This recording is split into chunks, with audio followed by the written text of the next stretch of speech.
Praise దేవుని నామానికి మహిమ కలుగును గాక. ఈ దినము ఆయన శక్తివంతమైన మన్నాతో ఆయన వాగ్దానము ఈ దినమున మనకు సెలవిస్తుంది. మొదటి కొరింథీయులకు రాసిన పత్రిక 1వ అధ్యాయము 28-29 వచనములు.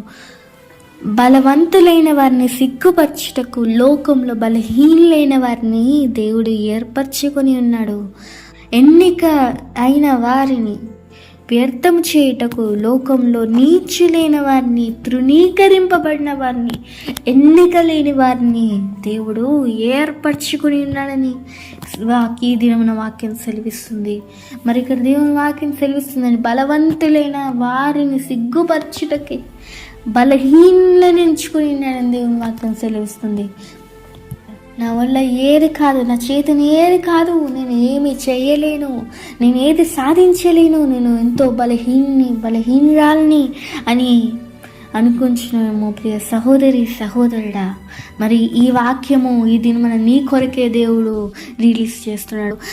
ఎన్నిక లేని వారిని దేవుడు ఏర్పరచుకుని ఉన్నాడని ఇక్కడ దేవుని వాక్యం సెలవిస్తుందని. లోకంలో నీచులైన వారిని, తృణీకరింపబడిన వారిని, ఎన్నిక లేని వారిని దేవుడు ఏర్పరచుకుని ఉన్నాడు.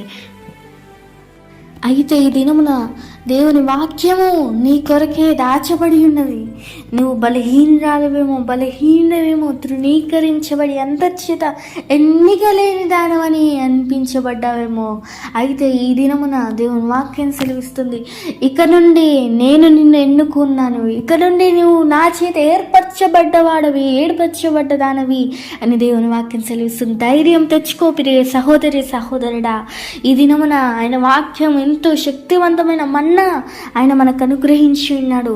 నువ్వు ఇక సంతోషించు ఈ వాక్యమును బట్టి. ఎందుకంటే ఆయన అద్భుతమైన వాగ్దానం, ఆయన అద్భుతమైన హస్తము నీ దగ్గరికి వచ్చి ఈ వాగ్దానమును ఇచ్చి ఉన్నది. ఎందుకంటే ఆయన గొప్ప ప్రేమ మన ఎడల చూపిస్తున్న దేవుడు. ఆయన మనల్ని గూర్చి అనుదిన శక్తివంతమైన మన్నాన్ని మనకు అనుగ్రహించి ఉన్నాడు. ఇక నువ్వు సిగ్గుపడాల్సిన అవసరం లేదు, నువ్వు ధైర్యం తెచ్చుకోవాల్సినది, ఇక నువ్వు భయపడాల్సిన అవసరం లేదు, జేడేయవలసిన అవసరం లేదు.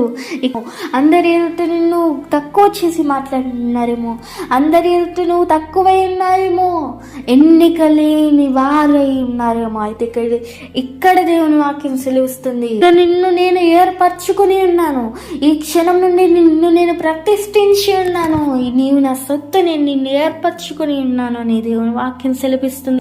నువ్వు మనుషులకు అక్కర్లేదేమో, నువ్వు మనుషులకు అవసరం లేదేమో, ఇక నువ్వు మనిషికి పనికి రావేమో, కానీ ఇక నువ్వు నాకు కావాలి. నేను నిన్ను ఏర్పరచుకుని ఉన్నాను, నిన్ను నేను ప్రతిష్ఠించి ఉన్నాను, నువ్వు నాకు కావాలి, నువ్వు నాకు ఉపయోగపడతావని దేవుని వాక్యం సెలవిస్తుంది.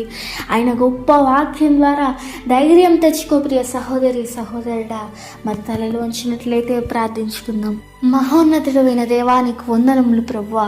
అవును నాయన, ఎంతమంది ఏదన్నా కానీ ప్రభువా, మేము ఎంత మనుషుల చేత రిజెక్ట్ చేయబడి ఉన్నా కానీ నీవు నాకు కావాలని నువ్వు ఈ దినమున నీ వాక్యం ద్వారా మాతో మాట్లాడి ఉన్నావు తండ్రి.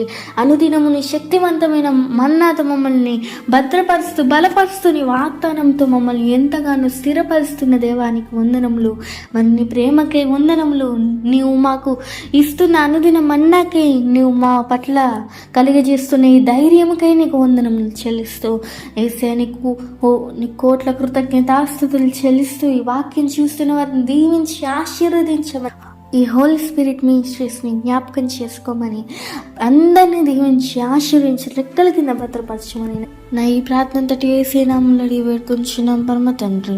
ఆమేన్, ఆమేన్, ఆమేన్.